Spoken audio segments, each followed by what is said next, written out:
Sometimes we're constantly trying to put the puzzle pieces of our life together ourselves, trying to make everything make sense, trying to figure out why things didn't go the way we planned, and then get exhausted from doing it. It's like playing block blast. You're placing pieces where you think they should go, trying to stay in control, trying to make it all fit. But the moment you start forcing pieces where they don't belong, you start losing space without even realizing it. And before you know it, you've boxed yourself in. And that's how life is. We keep trying to force things into places God never designed for them, and then wonder why we get caught up. It's because we want answers all the time. We want control, and we want it to make sense according to how we think it should make sense. But life doesn't always come together the way we think it should. Sometimes we spend so much time asking God for more that we never stop to thank Him for what we don't have. We thank Him for blessings we can see, but we overlook the protection we never noticed. The things that didn't work out, the doors that stayed closed, the opportunities that slipped through our hands, the people who walked away, and the plans that fell apart. We need to be thanking Him for everything, the good and the bad. And if we're honest, some of those things hurt. Some of those no's felt like rejection, like God was holding out on us, like He wasn't answering. But what if He was answering, just not the way we want it? Because the truth is, we don't always know what we're asking for. We see what looks good, but God sees what's good. The Bible says in Proverbs 3, 5, and 6, trust in the Lord with all thine heart, and lean not unto thine own understanding. In all thy ways acknowledge Him, and He shall direct thy paths. That means stop trying to make it make sense in your own mind, because some doors didn't close to punish you. They closed to protect you.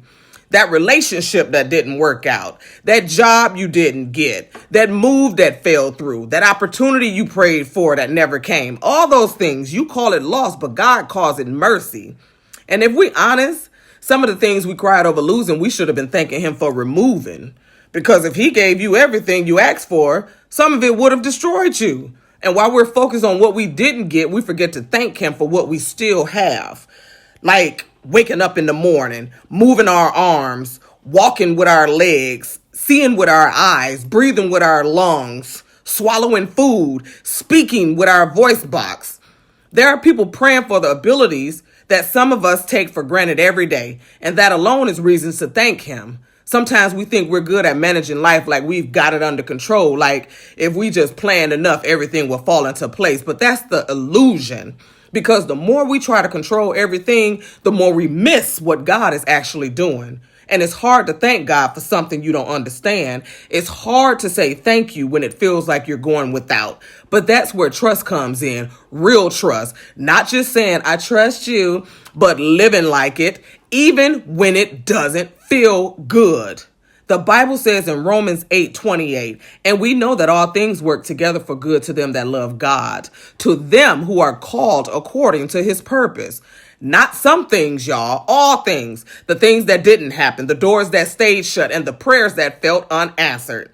God is working in ways you can't see, arranging things you don't understand, blocking things you would have walked right into if He didn't step in. And one day you're going to look back and thank Him, not just for what He gave you, but for what He didn't.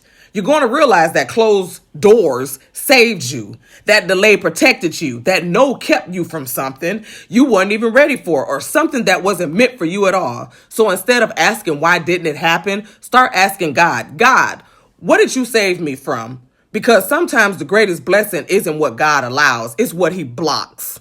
And if you can learn to thank Him, even for that, you're stepping into a whole different level of trust. So let me ask you, are you frustrated because God isn't moving, or because He isn't moving the way you want it? So today, don't just thank Him for what you have. Thank Him for what you don't. Thank Him for what didn't work out. Thank Him for your body still working, your breath still flowing, your eyes still seeing, and your voice still speaking. Thank Him for every closed door, every redirection, every silent answer. Because eventually what you think you're in control of will crumble right before your eyes.